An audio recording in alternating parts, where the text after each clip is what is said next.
Accueilli au village Matamba, point de départ du projet par les principaux acteurs des travaux de construction de la route Kananga-Kalamba-Mbouji, la première ministre Judith Suminwa Tuluka reçoit dans la foulée l'ensemble des explications utiles sur la situation de ce projet à l'aide d'un présentoir. Nico Nzaou, directeur général de la CGT, dont la structure surveille les travaux pour le compte du ministère des ITP, a renseigné que les travaux de praticabilité de l'axe ont aujourd'hui couvert 150 des 230 km du projet et devraient atteindre la frontière avec l'Angola à fin juillet. Parallèlement, les travaux de modernisation de cette route qui viennent de commencer devront se conclure à fin 2027. Monsieur Panglong, directeur général de Cisco SA, l'entreprise titulaire du marché de ces travaux, a fait savoir à l'hôte de marque que plusieurs contraintes avaient pesé sur le début de ce projet. C'est notamment l'acheminement des équipements au départ de Kinshasa pour atteindre cette zone considérée comme le trou noir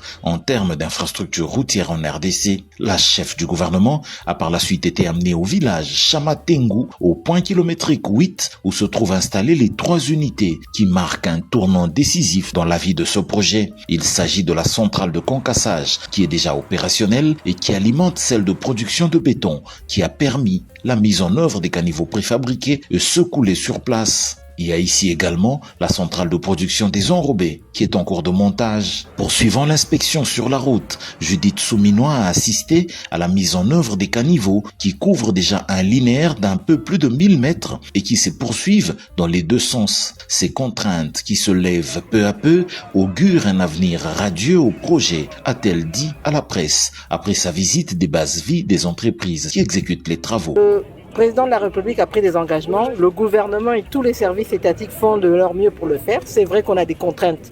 Tout projet a des contraintes, mais on doit aussi, et comporte des risques. On doit regarder les mitigations des risques, etc. pour essayer d'aller de l'avant. N'oubliez pas qu'on est dans une zone où on a la saison de pluie, on a la saison sèche. La saison de pluie vient avec ses contraintes.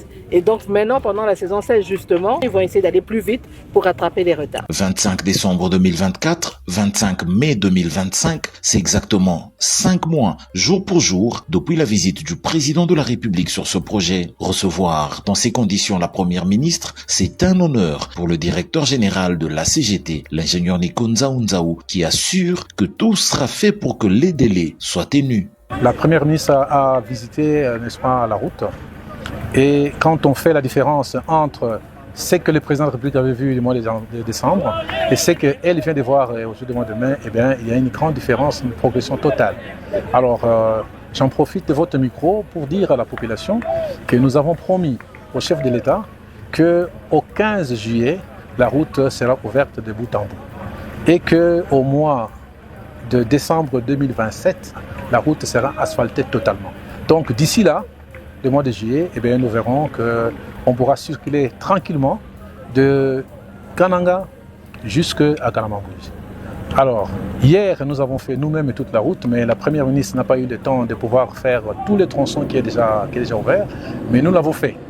Et c'est une grande satisfaction qu'aujourd'hui, de voir que Transco a déjà commencé à exploiter cette route.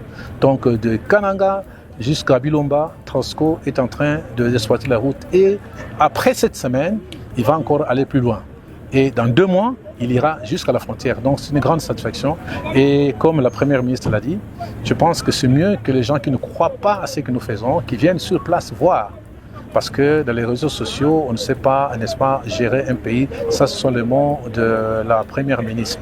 Donc nous également, nous sommes venus et nous sommes contents du travail fait par l'Agence congolaise des grands travaux avec tous ses partenaires. Il y a Office de route, il y a BK qui fait les contrôles et sans oublier l'entreprise CISC avec, n'est-ce pas, tous ces sous-traitants qui travaillent ici. Nous avons Sino Hydro 1 et Sino Hydro 14. Solidement installées, les entreprises Sino Hydro 1 et 14 seront bientôt rejointes par une autre entreprise qui, elle, se chargera de la construction des principaux ponts du projet, à savoir les ponts Miayo, Loueta, Kabelekese et Kasai tout au fond à la frontière. Merci à tous de nous avoir suivis. Aimez et abonnez-vous massivement à notre chaîne YouTube Tribeca Media. Au revoir et à la prochaine.